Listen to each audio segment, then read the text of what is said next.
Chapter 16 of the Science of Being Great by Wallace D. Wattles. Recording is in the public domain. Some further explanations. We go back here to the matter of the point of view, for, besides being vitally important, it is the one that is likely to give the student the most trouble. We have been trained, partly by mistaken religious teachers, to look upon the world as being like a wrecked ship, storm-driven upon a rocky coast. Utter destruction is inevitable at the end, and the most that can be done is to rescue, perhaps, a few of the crew. This view teaches us to consider the world as essentially bad and growing worse, and to believe that existing discord and inharmoniousness must continue and intensify until the end. It robs us of hope for society, government, and humanity, and gives us a decreasing outlook and contracting mind. This is all wrong. The world is not wrecked. It is like a magnificent steamer with the engines in place and the machinery in perfect order.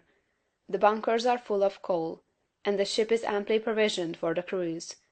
There is no lack of any good thing. Every provision omniscience could devise has been made for the safety, comfort, and happiness of the crew. The steamer is out on the high seas, tacking hither and thither, because no one has yet learned the right course to steer. We are learning to steer, and in due time will come grandly into the harbor of perfect harmony. The world is good, and growing better. Existing discords and inharmoniousness are but the pitching of the ship incidental to our own imperfect steering. They will all be removed in due time. This view gives us an increasing outlook and an expanding mind. It enables us to think largely of society and of ourselves, and to do things in a great way. Furthermore, we see that nothing can be wrong with such a world or with any part of it, including our own affairs. If it is all moving on toward completion, then it is not going wrong. And as our own personal affairs are a part of the whole, they are not going wrong. You and all that you are concerned with are moving on toward completeness. Nothing can check this forward movement but yourself, and you can only check it by assuming a mental attitude that is at cross purposes with the mind of God. You have nothing to keep right but yourself. If you keep yourself right, nothing can possibly go wrong with you, and you can have nothing to fear. No business or other disaster can come upon you if your personal attitude is right, for you are a part of that which is increasing and advancing, and you must increase and advance with it. Moreover, your thought form will be mostly shaped according to your viewpoint of the cosmos.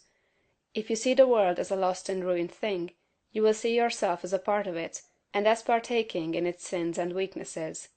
If your outlook for the world as a whole is hopeless, your outlook for yourself cannot be hopeful. If you see the world as declining toward its end, you cannot see yourself as advancing.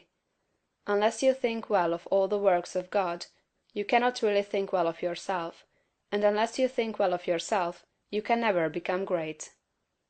I repeat that your place in life, including your material environment, is determined by the thought form you habitually hold of yourself. When you make a thought form of yourself, you can hardly fail to form in your mind a corresponding environment. If you think of yourself as an incapable, inefficient person, you will think of yourself with poor or cheap surroundings.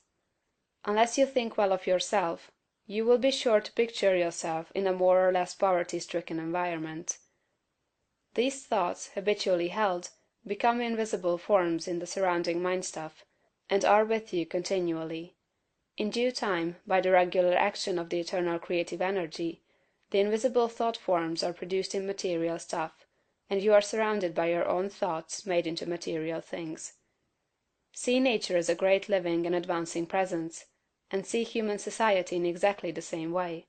It is all one, coming from one source, and it is all good. You yourself are made of the same stuff as God. All the constituents of God are parts of you. Every power that God has is a constituent of man. You can move forward as you see God doing. You have within yourself the source of every power. End of chapter 16.